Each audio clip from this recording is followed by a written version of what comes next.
Ser podcast. Hola, soy Bruno Alemán y esto es Play Fútbol, el podcast de fútbol internacional en el que te hablamos del juego. Vamos a cerrar la serie de historia de los mundiales, de los últimos 40 años de mundiales, con el repaso a los de 2010, 2014 y 2018. Sí, vamos a hablar mucho de David Villa, de Andrés Iniesta, de Iker Casillas. Vamos a hablar de aquellos inicios de Müller, Özil, de aquel mundial de Forlán, del 1-7 del 2014, del mundial que juega Di María, Mascherano, también Leo Messi, a su manera en ese 2014. Vamos a hablar de Eden Hazard, de los Griezmann, Mbappé y compañía de la Francia campeona. Y también va a haber un anuncio importante al final del programa. Pero vamos ya con Javi Roldán a repasar Sudáfrica 2010, Brasil 2014 y Rusia 2018.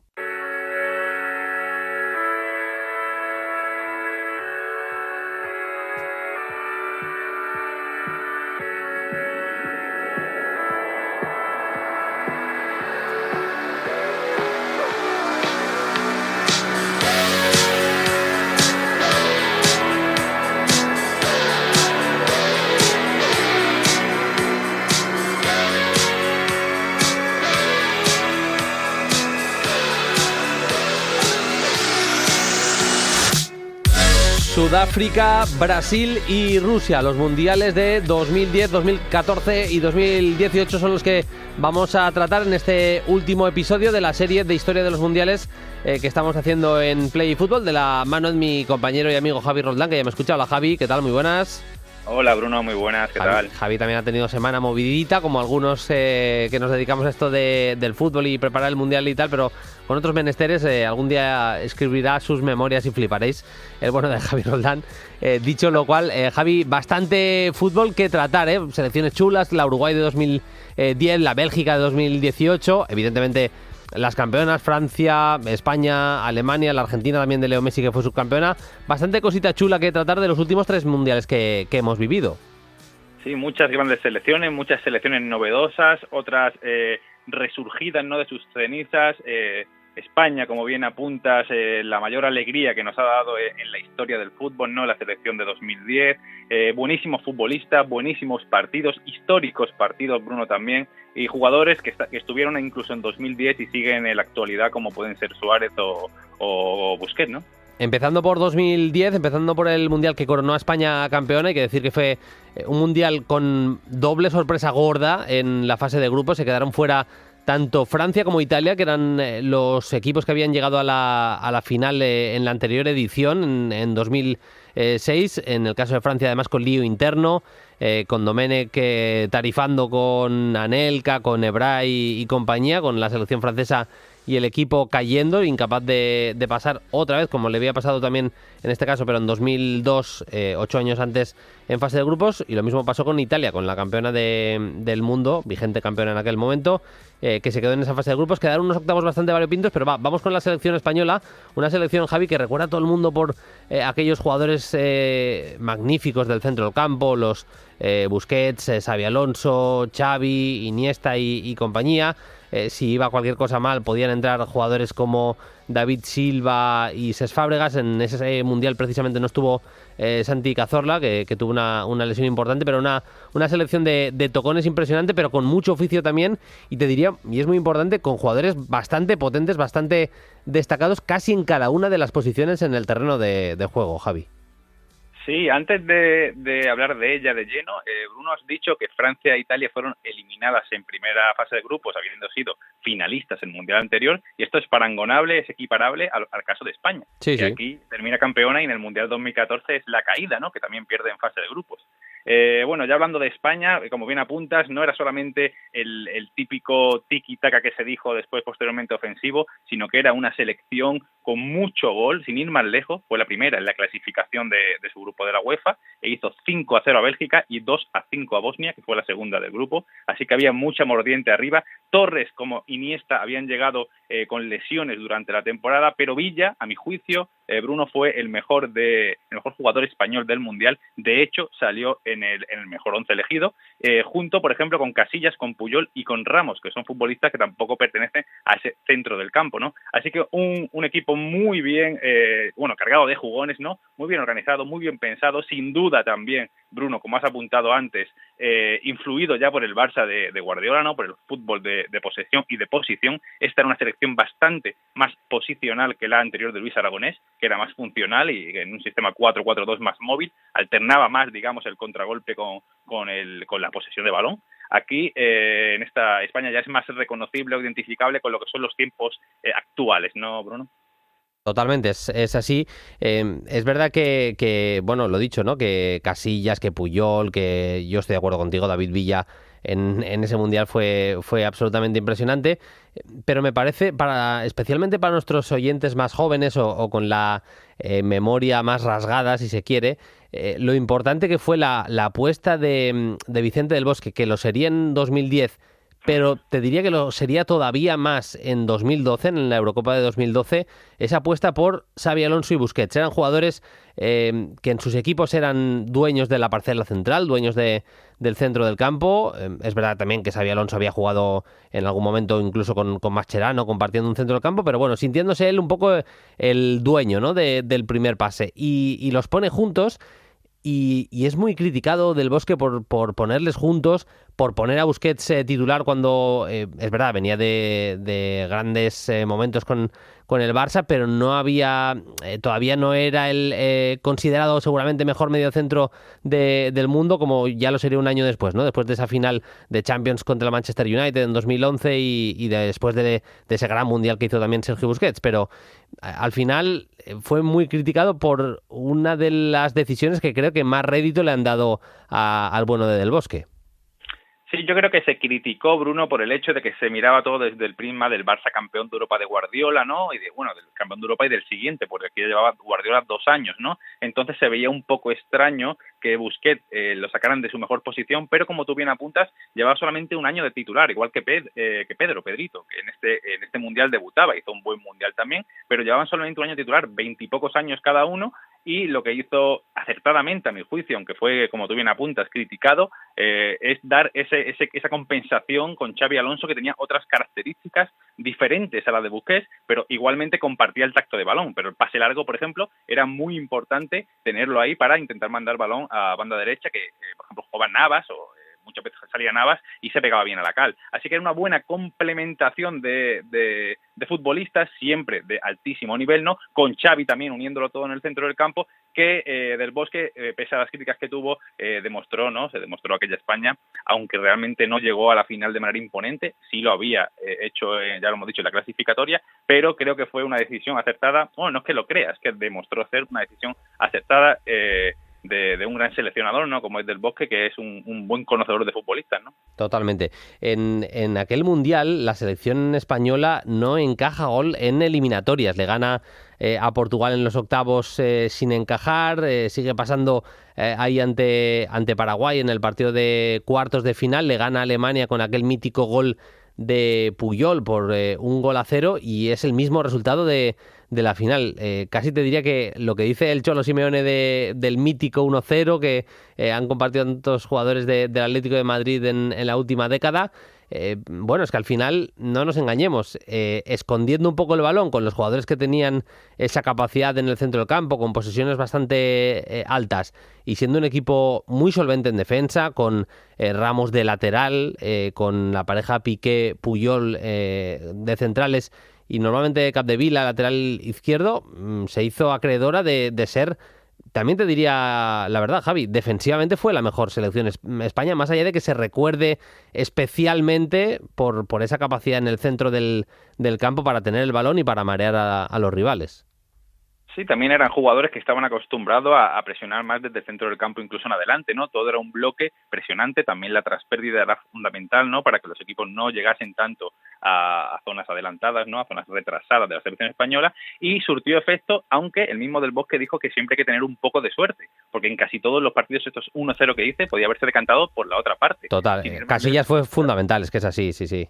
Claro, contra Alemania y contra Holanda fue fundamental Casillas, y en los partidos previos también es muy conocido que, sobre todo, el penalti fallado por Cardozo en Paraguay, que acto seguido mete el penalti a España, ¿no? Tras mandarlo repetir el árbitro, ¿no? Lo vuelve a meter Alonso, y en los octavos de final contra una gran Portugal, la Portugal de Cristiano Ronaldo, hay una imagen muy famosa de Ronaldo cuando acaba el partido, como haciendo una suerte de disgusto, mostrando disgusto gesticularmente a la cámara, porque el gol se dice que había sido en fuera de juego, no había VAR, no se sabe, pero en principio el gol puede ser en fuera de juego, el 1-0, ¿no? Que fue en la prórroga. Así que esa dosis de suerte, pero sin duda pocas ocasiones recibió, más allá de las paradas salvadoras de Casillas, Bruno. Se proclamó campeona con bastantes paradas milagrosas de Casillas en la final contra la selección neerlandesa, con aquel golazo de Andrés Iniesta que coronaba por primera vez a España campeona del Mundial.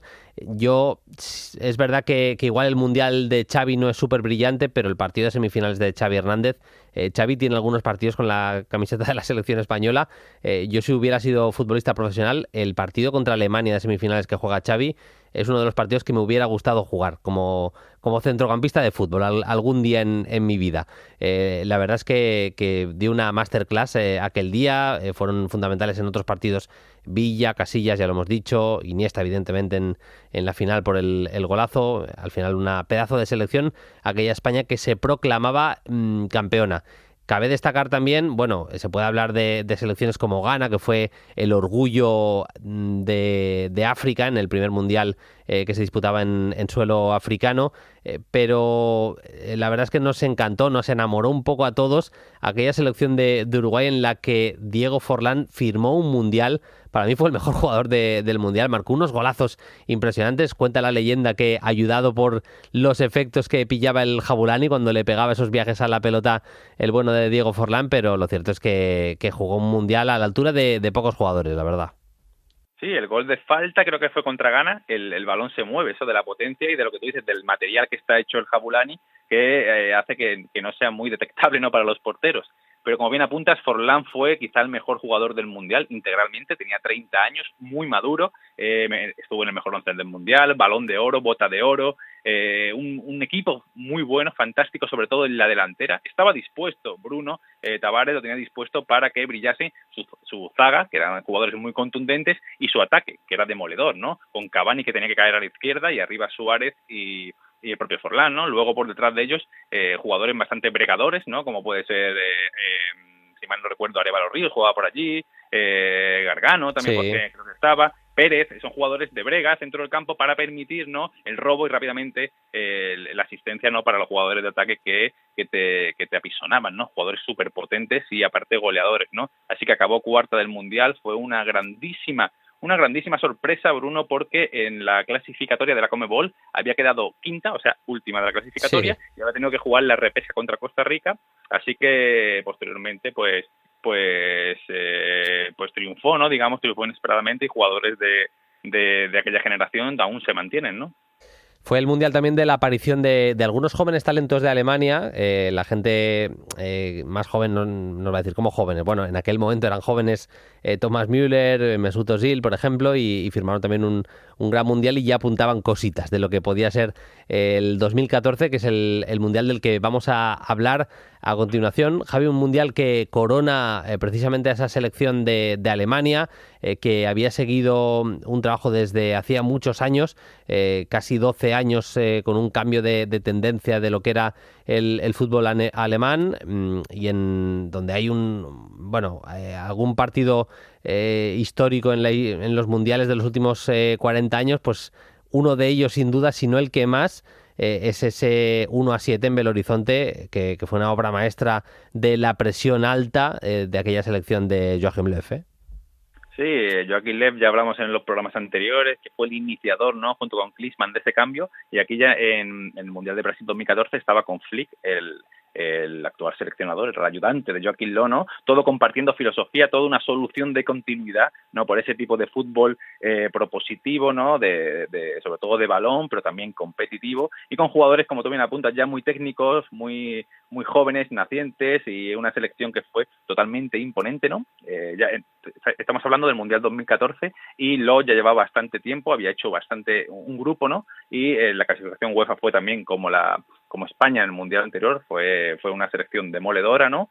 Y después aquí en las eliminatorias eliminó a Brasil, eliminó a Francia y finalmente a Argentina, ¿no? Así que demostró ser una grandísima selección contra los mejores rivales, ¿no? Que eso es algo siempre a destacar, porque hay muchas otras que, aunque esté feo decirlo, llegan a lo mejor semifinales, final, no habiendo tenido rivales de verdadera entidad futbolística, ¿no? Sí, sí.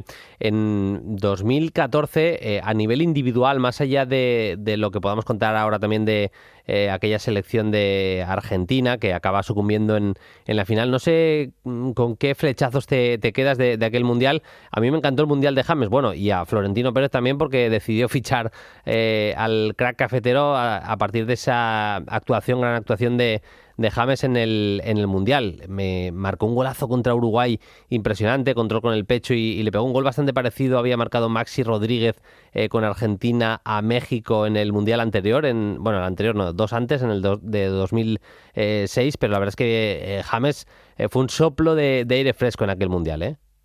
Sí, James fue quizá la mayor estrella, ¿no? de aquel Mundial fue James en una Colombia que caería contra Brasil, ¿no?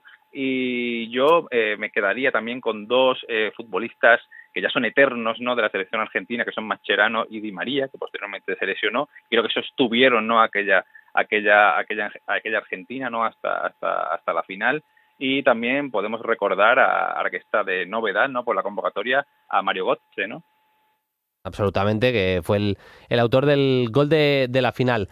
Países Bajos había, haciendo un fútbol, vamos a decir, diferente a lo que es la escuela neerlandesa de toda la vida, llegó a esa final del 2010, con gente como Nigel de Jong, como Van Bommel en el centro del campo, rascando muchísimo. Es verdad que presionando también bastante arriba, pero siendo una selección muy sólida en 2010. Cambian de guión, tiran por el bueno y el mítico Louis van Gaal en 2014.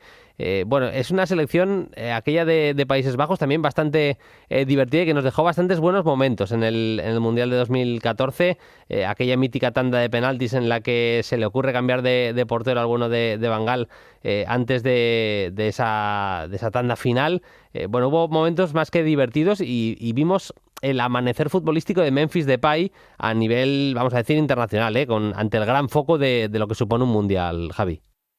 Sí, buenos momentos y también algunos oscuros, ¿no? Porque recordamos el estreno de aquel Mundial, sí. Fue un 5-1, Países Bajos 5, España 1, ¿no? Que no queremos recordar. Y hablando de Louis van Gaal, Bruno, mucha gente no sabe que esto era una reválida para él en Holanda, porque él no clasificó a la selección para el Mundial Corea-Japón 2002. Así que esta fue su segunda oportunidad y hizo también una clasificación muy buena, ganó casi todo. A la segunda del grupo UEFA, que era Rumanía, le hizo un 4-0, ¿no? Una selección con mucho potencial ofensivo, como tú bien apuntas, con Memphis Depay, ya que ya parecía, ¿no? En esa época iba a ser más estrella incluso de lo que ha acabado siendo, ¿no? Pese a que está jugando en un equipo como es el Barça, pero luego quizá tuvo algún bajón, ¿no? Después de pasar por el Manchester United con Mourinho, pero allí ya se veía, ¿no? Se veía que había potencial, ¿no? En ese delantero que actuaba un poco a la suerte de Cristiano Ronaldo, ¿no? Con mucha potencia, con mucho chut. Y como apuntabas, eso que algunas personas creo que no sabrán, que es el tema del cambio de portero que has dicho de Krul y Silesen, que es bastante curioso, ¿no? Y una Holanda mejor que la de Van Marwijk, que había fracasado, ¿no? Después de quedar finalista en el Mundial anterior, había fracasado en la Eurocopa intermedia, ¿no? Así que Van Gaal pues dando nueva luz, ¿no? Como hace actualmente al fútbol en general y a Holanda en particular. Aquella selección neerlandesa apuntaba cositas. Luego aquella misma generación, ya sin algunos jugadores como Van Persie, que se cayó de cara a 2018, pues fue incapaz de clasificarse en 2018. Y para cerrar ese capítulo de 2014 hay que hablar un poquito de Brasil, más allá de ese 1-7. Ese 1-7, y me parece importante, es sin Thiago Silva, que era el líder absoluto de la defensa, y sin Neymar. En el Brasil-Colombia, Neymar recibe un rodillazo en la espalda, en las vértebras de Zúñiga. Es una lesión muy poco usual en el mundo del fútbol, recibir un golpe así. Ha explicado en algún reportaje, en una entrevista que le hace Piqué, precisamente, en The Players Tribune. Neymar cuenta que no estuvo tan lejos de tener que dejar el fútbol por el viaje que le metió Zúñiga. Evidentemente es una acción dura, pero es una acción de fútbol, no me parece una acción súper mal intencionada. Yo creo que vemos acciones en general con bastante más mala baba prácticamente cada fin de semana si nos ponemos a ver 4 o 5 partidos. Pero tuvo la mala suerte de que le dio justo en las vértebras y le dejó sin mundial cuando Brasil era una de las candidatas. Es verdad que ni siquiera con Neymar y Thiago Silva creo que Brasil hubiera podido solventar los problemas que le generó Alemania en aquella semifinal en el día del 1-7. Pero también es cierto que con Neymar y Thiago Silva hubiera sido otro el potencial, más allá de que no estuviera siendo un mundial hiper brillante de Neymar, sí que marcaba las diferencias claramente. Sí, está claro. El fútbol, como siempre decimos, Bruno, es de los futbolistas, y si te quitan a los dos, sobre todo a los dos jerarcas, a los dos líderes del equipo, ¿no? Tanto técnicos como emocionales, el equipo pierde mucho, ¿no? Aparte, en este minerazo, en el 1-7, ¿no? Del que hablamos, también hay que tener en cuenta que los primeros 5 goles que se abrió, por cierto, de balón parado, un córner que marcó Müller, fueron en media hora. Entonces, fue un desconcierto temporal que se lleva por delante a una selección que en principio no era tan brillante como la de otras épocas, pero una selección pues bastante eficaz, ¿no? Lo que sí es verdad es que creo que no tenía los futbolistas, ya no solo mágicos, ¿no? Sino los futbolistas del nivel real que había tenido en otros momentos, ¿no? Hulk o Oscar eran atacantes, o Bernard eran atacantes de aquella selección, y yo creo que no estaban, ¿no? Demostraron en su carrera quizá no estar al nivel de los de otros tiempos, y por supuesto no al nivel de Neymar, ¿no? Así que una selección que, bueno, avanzó bien, venció a Chile, venció a Colombia, selecciones de nivel medio, y en aquel partido quizá tampoco tuvo la suerte que debería, por eso que digo de que rápidamente se le puso el partido en contra desde el minuto 10, y fue los goles, si los ves, Bruno, si alguien pone los goles, Sí. ves eso, que muchos de ellos son, la defensa prácticamente está como ida, ¿no? Como que no hacen presión porque no saben por dónde le vienen los goles tan rápido, tan seguido, y fue pues eso, un mazazo que no se esperaban, ¿no? Sin duda. Sí, el primer gol yo creo que es un golpe que no espera Brasil y ya no se levantan durante todo el partido. Para cerrar ese Mundial 2014, Javi, la selección de Argentina, Mascherano hace un Mundial impresionante, Di María también, en general Sabella prepara un equipo que está bastante ordenadito, pero hay que decirlo claro, hay grandes momentos de Leo Messi, cualquier jugador que se compare a aquel Leo Messi seguramente sale perdiendo porque fue un futbolista, bueno, decías antes James, bueno, pudo haber jugadores, yo te diría incluso Di María, le meto al menos en la terna de poder estar al nivel de Leo Messi en aquel Mundial propiamente, pero al mismo tiempo es que fue mega decisivo en muchísimos momentos, o sea, te deja jugadas que solo él está preparado, pero sí que es cierto que era muy raro verle completar, hacer partidos completos del nivel Leo Messi, que es lo que nos había acostumbrado en los años pretéritos, en los años anteriores con la camiseta del Barça. Y te diría también que a nivel de club seguramente fue de las peores épocas de Leo Messi. Aquel año con el Tata Martino, más allá de que los registros fueron buenos, no fue la mejor versión ni mucho menos de un Messi al que se veía, no sé si apagado, pero en muchos momentos distante propiamente del juego, hay que decirlo claramente. No fue el mejor tramo de la carrera de Leo Messi. De hecho, si no me equivoco, le dieron el Balón de Oro del Mundial. Sí. Sí, y también fue un galardón muy criticado. Decían que habían habido jugadores mejores. Bueno, has hablado de James, pero James llegó solamente a cuartos de final, pero podían haber sido alguno, por ejemplo, de los alemanes, ¿no? Que fue una selección un poco menos que brillante. Y este Mundial de Messi también podemos decir que es comparable al de Italia 90 de Maradona, del que hablamos en su día, ¿no? Que cuando cogía el balón y estaba un poco inspirado, básicamente te vencía un partido a la altura que solo él podía estar, ¿no? Pero, como bien apuntas, no estaba en su mejor momento. Eso es una evidencia, ¿no? Aunque siempre está el eterno debate, Bruno, de si Argentina, que el equipo de Argentina le acompañó, ¿no? Le acompañó a la grandeza que tenía, porque, por ejemplo, detrás de él, la pareja de volantes, aparte de Mascherano, estaba también Biglia, jugaba la Bessi en una banda, tampoco eran futbolistas de muchísima categoría, ¿no? Así que al final todo influye un poco, pero estoy contigo y, bueno, y en este caso con la mayoría, en que, bueno, quizá el Balón de Oro para Messi, pese a que llegó a la final y fue un factor importante, ¿no? Para ello, quizá fue un poco exagerado, ¿no? Totalmente. En 2014, por repasarlo todo, la selección española quedó apeada precisamente en esa fase de grupos con ese 5-1, la derrota contra la selección de Países Bajos. También sucumbió pues en el resto de partidos, no dio la talla, ganó el último partido de la fase de grupos ante Australia, pero ya era demasiado tarde y bueno, fue el fin, ¿no? La caída del imperio que se había construido entre Luis Aragonés y Vicente del Bosque, más allá de que luego cayera en 2016 también, en esa Eurocopa contra Italia. El gran batacazo que nos señalaba que ahí había acabado el dominio fue caer de la manera que cayó, además, en la fase de grupos y cómo quedó eliminada aquella selección de Del Bosque, Javi. Sí, además Chile nos lo devolvió porque nos hizo el 0-2 que nos eliminaba ya, ¿no? En el grupo. Nosotros habíamos ganado en el Mundial anterior a la Chile de Bielsa y aquí nos la devolvieron. Y como tú dices, muchas veces, ¿no? Esto creo que Del Bosque también lo ha dicho alguna vez, que es muy difícil saber cuándo quitar a esos grandísimos futbolistas y dar paso a savia nueva, ¿no? Y quizá esto es lo que le suele pasar no solo a España, sino a todas las grandes selecciones, ¿no? Y bueno, pues fue el bajón definitivo, ¿no? de esa generación, y ya en el futuro pues se tocó reconstrucción, ¿no? Totalmente. 2018, llegamos al Mundial de Rusia, mundial que gana la selección francesa. La verdad es que un mundial en el que ya desde el principio se vio bastante dominante a esa selección de Didier Deschamps. A Deschamps le gustan poco los laterales, metió ya ahí empezó esa dinámica histórica de meter centrales jugando por fuera, con Pavard en la derecha, firmando también un grandísimo mundial, el jugador del Bayern de Múnich. No sé si lo compartes, pero más allá de la final, que fue bastante movida, el partido entre Francia y la selección de Argentina, seguramente el más destacado de todo el mundial, ¿o no? Sí, probablemente lo sea. Francia, que es una selección también muy imponente, ¿no?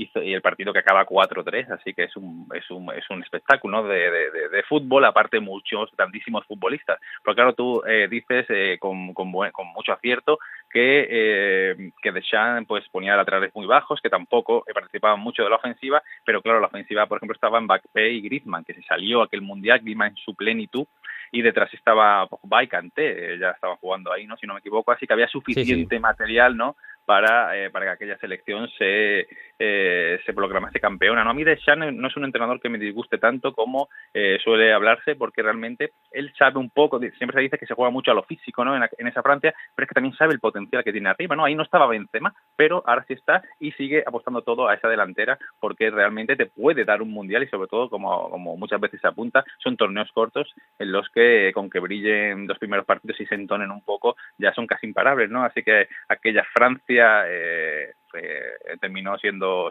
para mí justísima campeona, ¿no? Eliminó también a Bélgica, ¿no? Otra sensación de aquel mundial y bueno, el partido contra Argentina pues es uno de los partidos señalados, ¿no? Totalmente.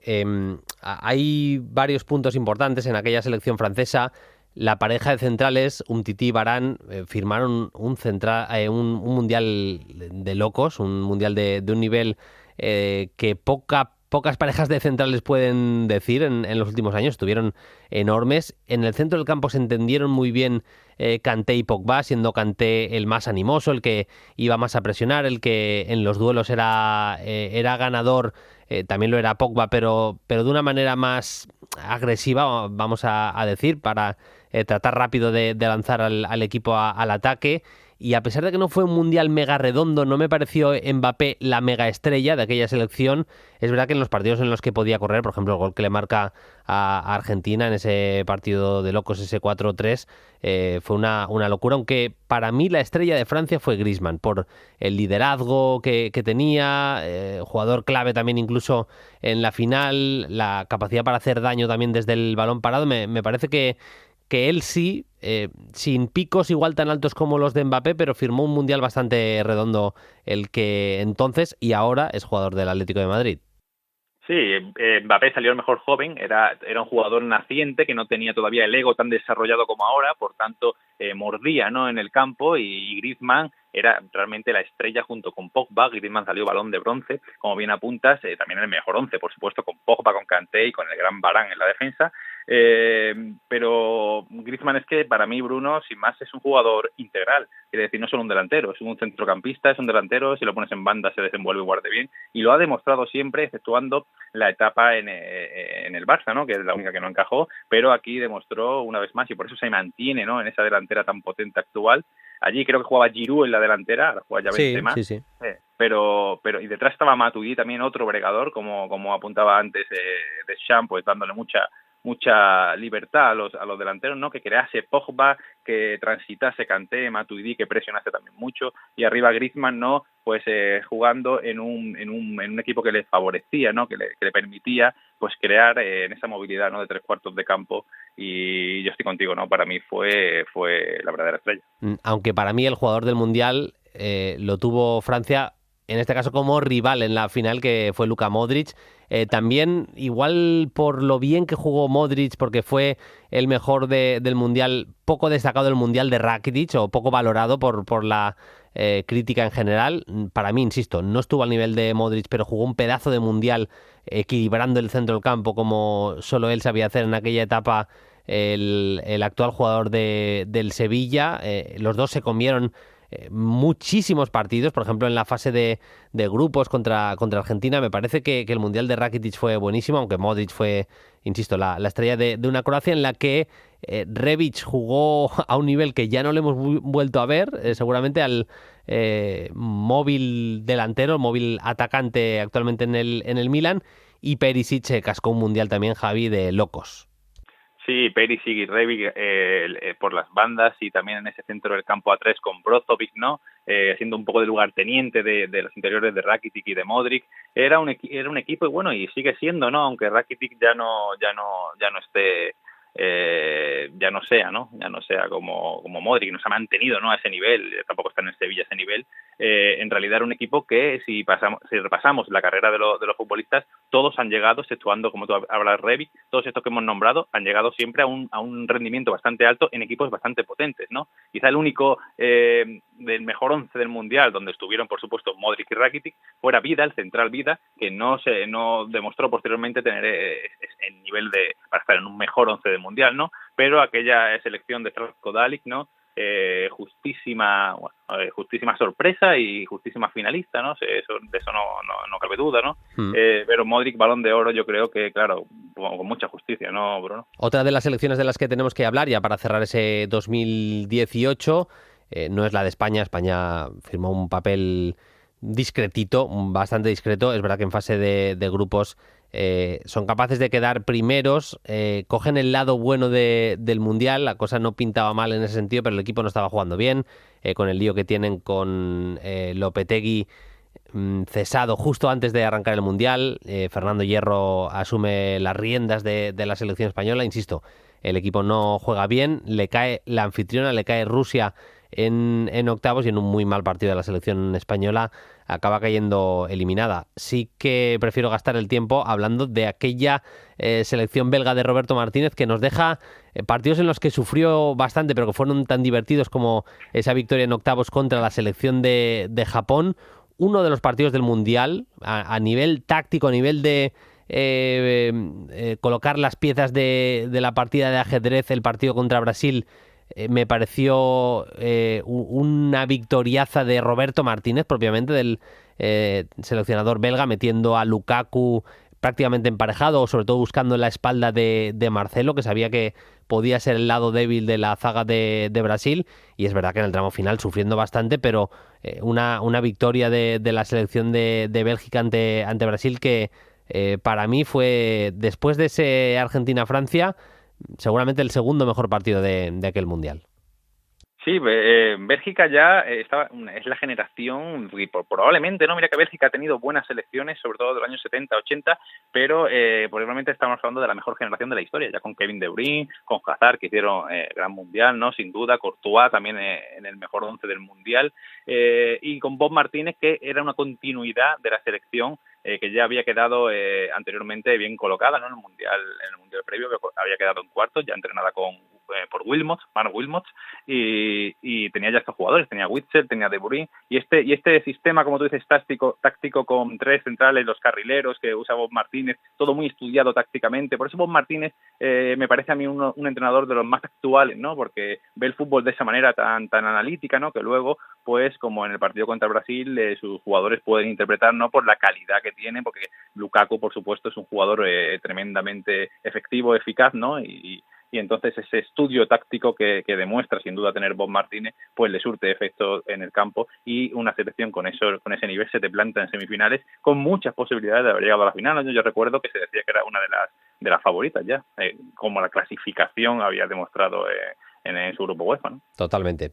Nos lo hemos pasado bien hablando de los mundiales desde España en 1982 hasta el Mundial de Rusia 2018. Como bien esperamos también pasárnoslo, al menos con el fútbol, propiamente con el fútbol, en el Mundial de Qatar 2018. Javi, ha sido un placer navegar por los mundiales de los últimos 40 años y nada, una vez pase la vorágine del Mundial hablamos, porque habrá que hacer cositas chulas en Play Fútbol de fútbol histórico en los próximos meses. ¿Te parece?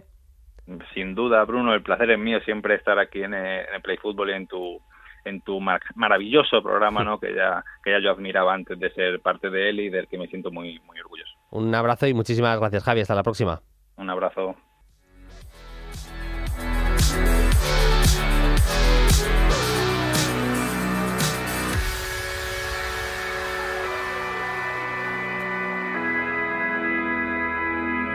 Cerramos aquí la serie de Play Fútbol que hemos dedicado a la historia de los mundiales. Ya os hemos avisado en la introducción del programa, iba a haber un anuncio importante justo al término del podcast. Pues bien, ya lo tenéis aquí.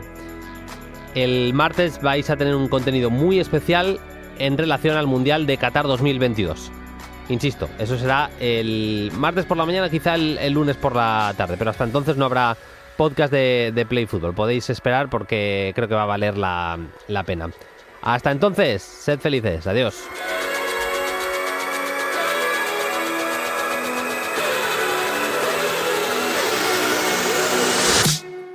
Suscríbete a Play Fútbol. Todos los episodios y contenidos adicionales en la app de Cadena SER y en nuestros canales de Apple Podcast, Spotify, iVoox, Google Podcast y YouTube. Disponible los lunes a las 10 de la mañana. Cadena SER. La radio.